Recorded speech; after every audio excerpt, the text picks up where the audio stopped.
Salam bagi kita sekalian, perkenalkan saya Yohanes Billy dengan NIM 230111423. Pada hari ini saya akan mereview materi mata kuliah pembelajaran mandiri dan mata kuliah ini diampu oleh Dr. Puji Priyanto, Master Pendidikan. Saya akan langsung memulai saja.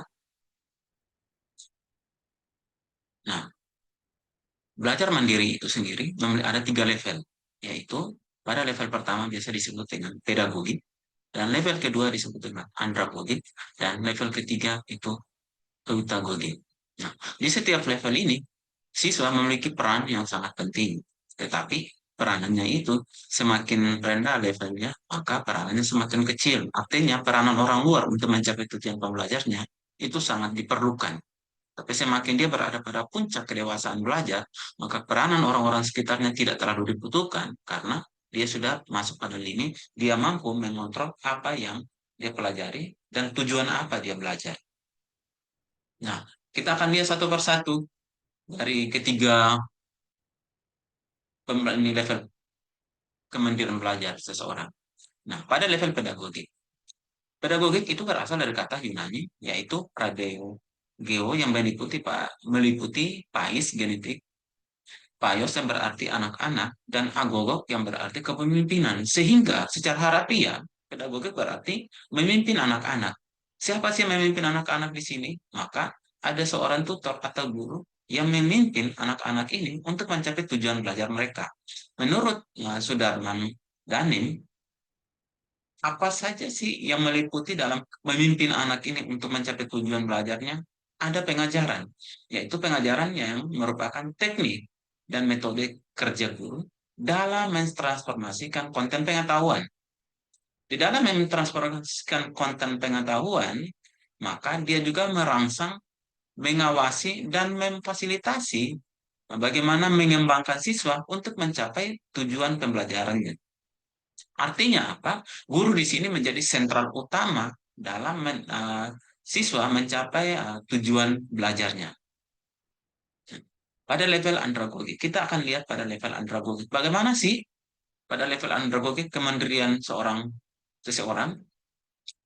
Nah, menurut Dugan pada tahun 1995 mengartikan andragogik itu jauh lebih dari kata asalnya, yaitu andragogik berasal dari kata bahasa Yunani. Andra artinya dewasa, bukan anak-anak.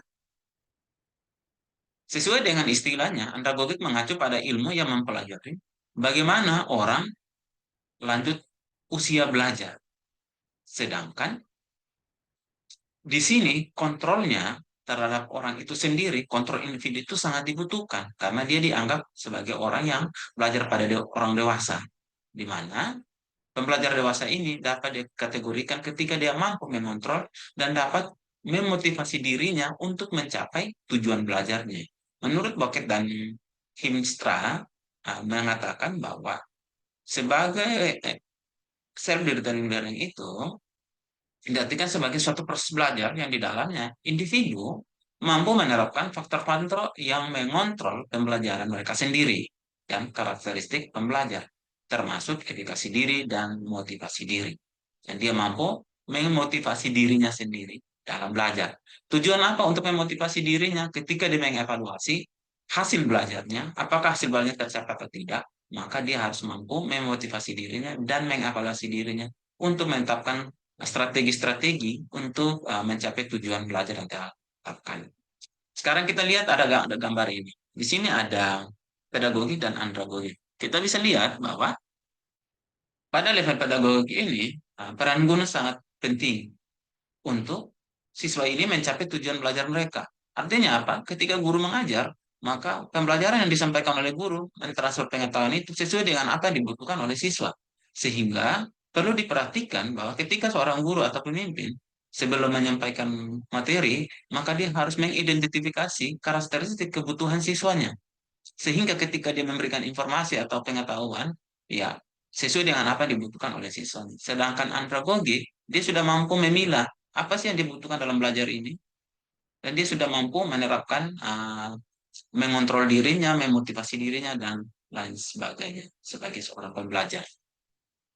Sekarang kita lihat heutagogi. Heutagogi itu berasal dari kata Yunani, yaitu yang artinya diri.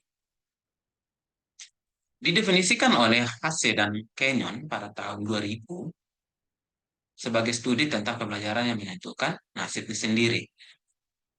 Hasse dan Kenyon berpendapat bahwa orang yang berada pada kategori kemandirian belajar heutagogi itu merupakan orang yang belajar menentukan nasibnya sendiri. Berarti peranan pentingnya, tujuannya belajar, apa yang dia mau pelajari, itu sangat dipentingkan, dibutuhkan keputusan dari diri orang itu sendiri.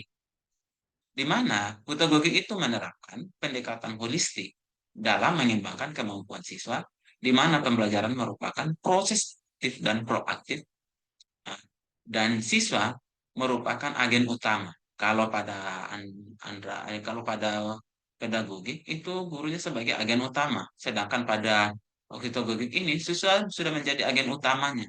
Artinya apa? Bahwa sebagai agen utama maka dia tahu apa sih yang dia butuhkan saat ini. Contoh, misalnya seorang siswa dia butuh tentang menjadi bagaimana menjadi seorang content creator yang baik, maka dia akan mencari ilmu. Nah, dari ketiga level ini kita bisa rincikan bahwa kalau pedagogik itu adalah lebih kepada pembelajaran anak-anak, maka usia dini dia bisa dikatakan arah pada level anak SD, SMP lah. SMP udah masuk pada pedagogik juga karena ada kemandirian belajarnya. Tetapi untuk pedagogik ini memang dia pembelajar dewasa tapi dirinya sendiri. Dia tidak dibatasi umurnya berapa karena sesuai dengan apa yang dibutuhkan. Contoh, anak SD bisa saja kita katakan dia itu pembelajar pedagogik. Misalnya dia butuh tentang bagaimana menjadi gamers yang baik, bagaimana menjadi YouTuber yang baik. Dia mempelajari itu dan dia mencari tahu sendiri dan menerapkan strategi untuk mencapai tujuannya. Maka kita bisa katakan dia pada level pedagogik. Nah, dari ketiga level ini semuanya saling continuum, ada keterkaitannya, tidak saling lepas. Ya, pedagogik itu kita lanjutkan bahwa pedagogik menawarkan kebebasan kepada pembelajar ya, seperti yang saya sampaikan tadi. Karena dia dirinya sendiri, maka dia bebas menentukan apa yang dia pelajari dan menentukan bagaimana strateginya, caranya dia belajar dari dirinya sendiri. Dia bagaimana mencari tahu ilmunya dan lain sebagainya. Ini sumber ini dari Wayan Setiawan dari UPI. Nah, selanjutnya kita bisa lihat gambar di sebelah. Semakin tinggi seseorang, maka kemandirian belajarnya levelnya semakin tinggi. Artinya kemandiriannya lebih tinggi. Pedagogi, andragogi, pedagogi. Nah, di sini pedagogik itu merupakan gurunya menjadi utama. Sedangkan andragogik itu dia menjadi pelajar dewasa dan dia mampu menentukan dan mengontrol dirinya. Sedangkan pedagogik itu lebih berfokus pada dirinya, apa yang sih yang dia butuhkan, maka dia akan mencari tahu hal itu. Dan bagaimana untuk mencapainya, maka dia akan menentukan strategi-strategi penting untuk mencapai apa menjadi tujuan dia belajar. Nah, kita akan lihat apa saja sih perbedaan-perbedaan dari SRL, SDL, SDTN itu sendiri. Dan bagaimana sih peranan orang-orang di sekitarnya. Kalau untuk pedagogik, ya teacher learning, ketergantungan. Peserta didik memiliki ketergantungan pada guru. Kegiatan belajarnya meliputi tugas dan lain sebagainya. Materinya diberikan memperhatikan motivasi dan minat peserta didik. Sedangkan kalau untuk andragogik, peserta didik memiliki otonomi dan kemandirian belajar. Keaktifan untuk mengevaluasi kebutuhan belajar, merumuskan tujuan, menentukan sumber belajar, dan lain sebagainya.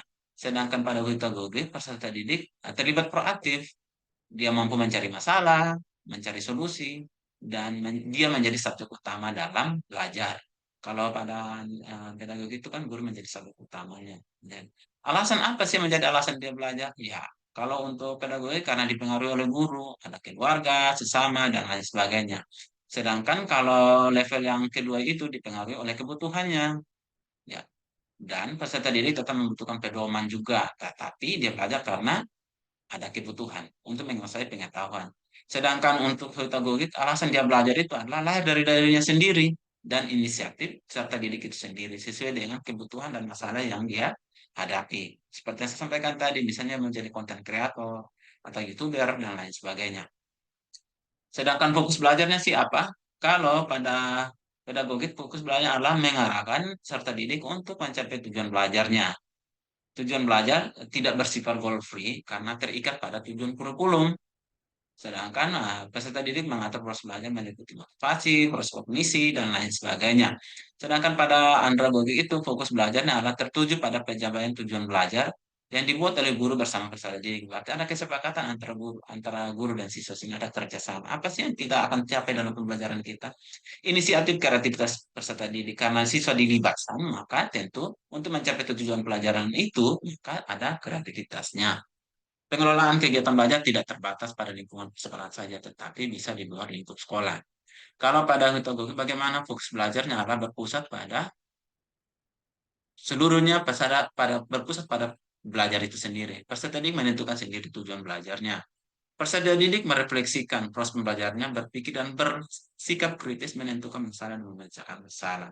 Apa sih yang menjadi motivasinya? Kalau dalam level satu motivasinya banyak dipengaruhi oleh faktor-faktor ekstrinsik dari peserta didik, faktor dari luar, guru, orang tua, dan lain sebagainya.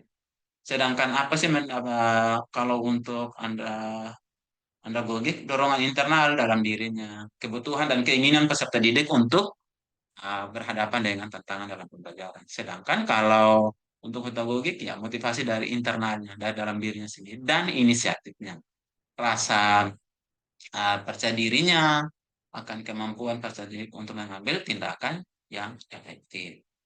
Nah, bagaimana sih peranan guru?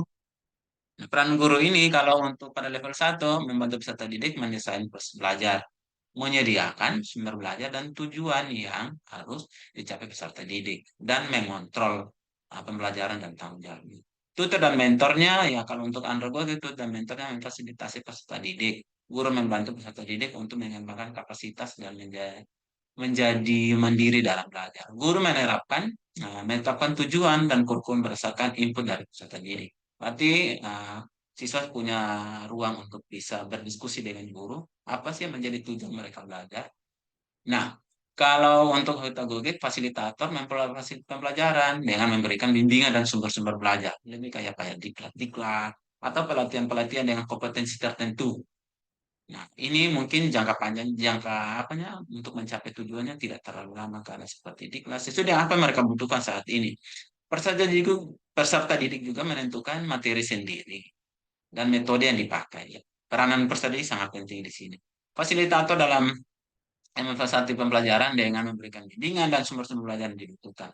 Peserta didik juga menentukan sendiri materi dan metode yang dipakai dan mempelajari materi ini. Ya, sekian dari presentasi saya untuk mengenai materi selama satu semester ini. Ada begitu banyak materi yang sebenarnya saya ingin sampaikan, seperti di mana aja sih yang sudah menerapkan tentang uh, pembelajaran mandiri. Apakah di Indonesia sudah menerapkan pembelajaran mandiri? Sejauh saya sudah. Seperti UT. Universitas Terbuka merupakan salah satu universitas terbesar yang menerapkan proses pembelajaran kemandirian belajar siswa ini mahasiswa sangat dibutuhkan, di mana mereka menentukan apa yang mereka mau pelajari dan sudah sangat berlangsung lama untuk berlangsung ini. Tetapi untuk secara keseluruhan untuk siswa-siswa kita pada kategori-kategori level satu 2 3 masih perlu banyak perbaikan untuk mencapai pada kemandirian belajar mereka. Oleh karena itu, untuk saya berharap materi yang saya sampaikan ini dapat menjadi wawasan baru untuk kita bagi yang mendengarkan. Terima kasih atas perhatian.